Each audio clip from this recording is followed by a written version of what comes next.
Fala, Rovai!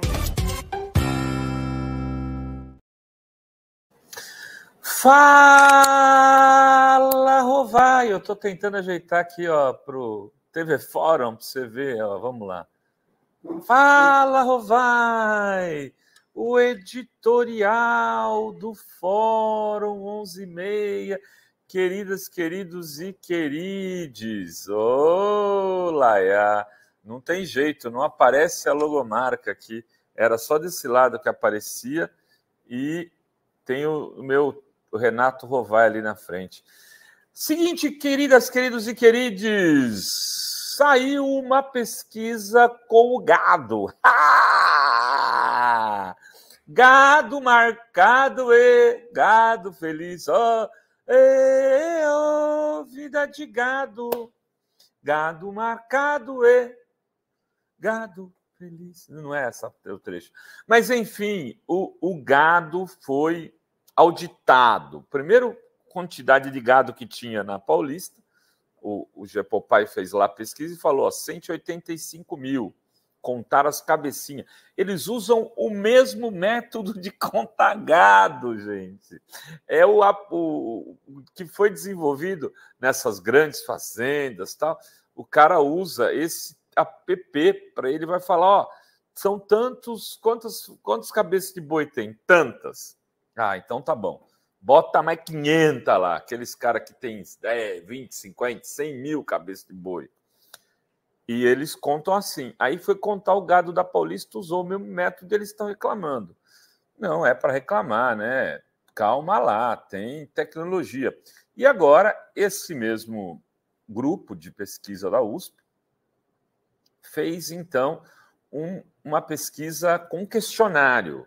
Foram aproximadamente 600 questionários, teve ali, eles consideram uma margem de erro de aproximadamente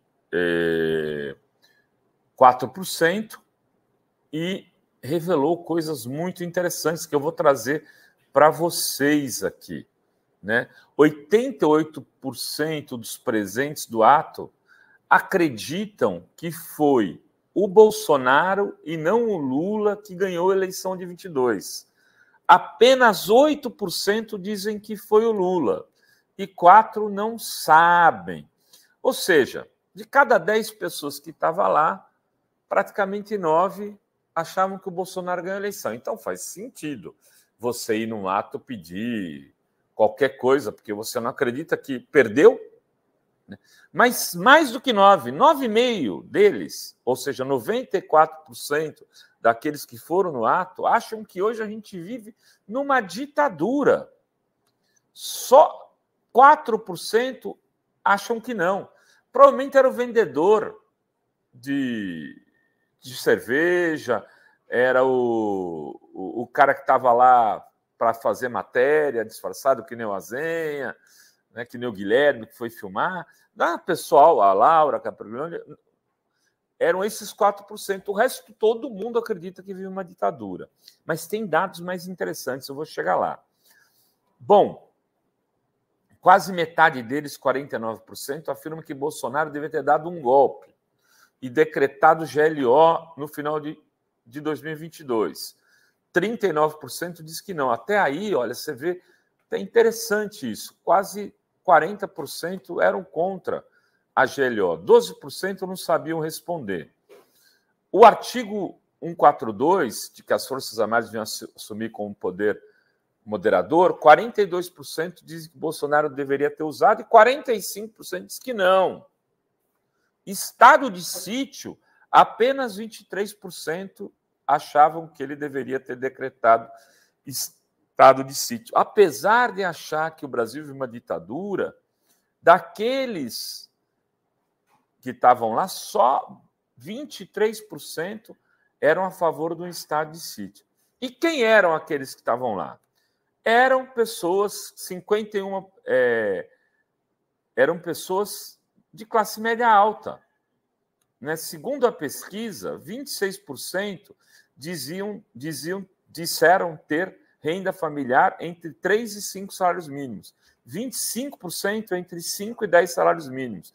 13% entre 10 e 20 salários mínimos, 9% acima de 20 salários mínimos. Ou seja, a imensa maioria, né, não tinha, tinha renda acima de 3 salários mínimos, quando no Brasil 60% das pessoas têm renda até 2 salários mínimos. Ou um dado, outro fundamental para entender quem são aquelas pessoas. 67% declararam ter ensino superior. São estudados. A elite cultural, do ponto de vista da formação, não, né, as pessoas são abduzidas, mas elas têm diploma. Têm diploma de ensino superior. De cada 10, 7 têm diploma.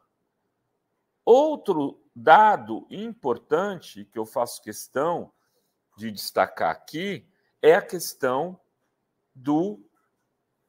da religião. O Malafaia que chamou, ele é o cara que organizou tudo, então quem estava lá era evangélico? Nananina, não.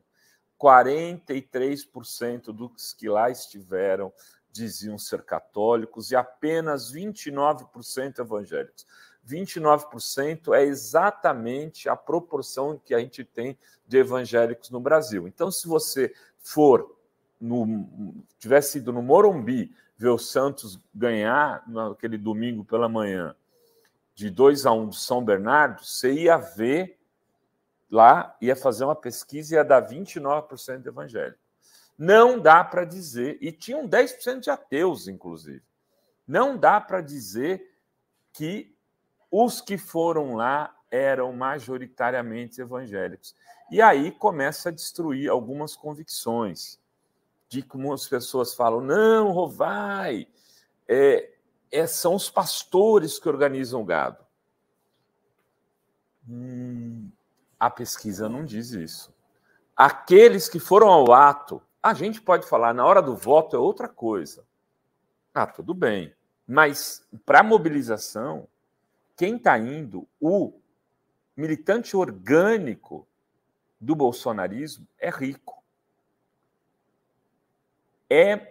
Tem a mesma distribuição nacional religiosa de qualquer outra pessoa, né? Ele é universitário e ele é branco e é homem. Esse é o principal. E se mobiliza a partir de quem? E aí eu tenho minha aposta. Dos influencers, de todos os segmentos que existem, inclusive evangélico, católico também.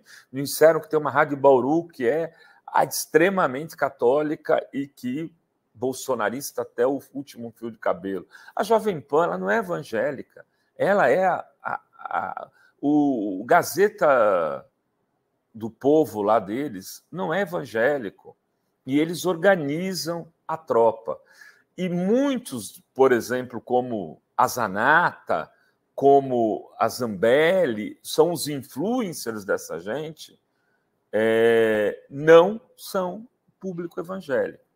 O que está faltando na esquerda talvez tenha sido construir gente do MST, gente da CUT, gente dos movimentos populares, que seja contraponto do ponto de vista de influencer desses influencers de direita.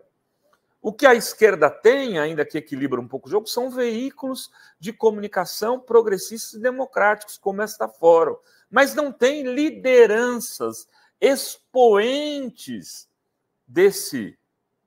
no movimento social, nas redes, com força.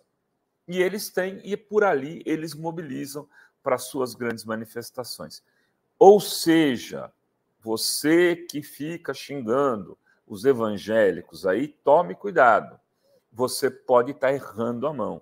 Da mesma forma que você fala aquele, pobre de direita. O pobre de direita não estava na manifestação, meu amigo. Talvez se tivesse, estava vendendo lanche, estava vendendo cerveja, estava vendendo refrigerante, estava vendendo bandeira do Brasil e apito. Mas a maioria não era composta por esse tipo de gente. Enfim, um diagnóstico do bolsonarismo, um raio-x do gado para você entender com quem você está lidando do lado de lá. Era isso que tínhamos para hoje nesse Fala Rovai. Beijos, beijos e beijos a todas, todos e todos.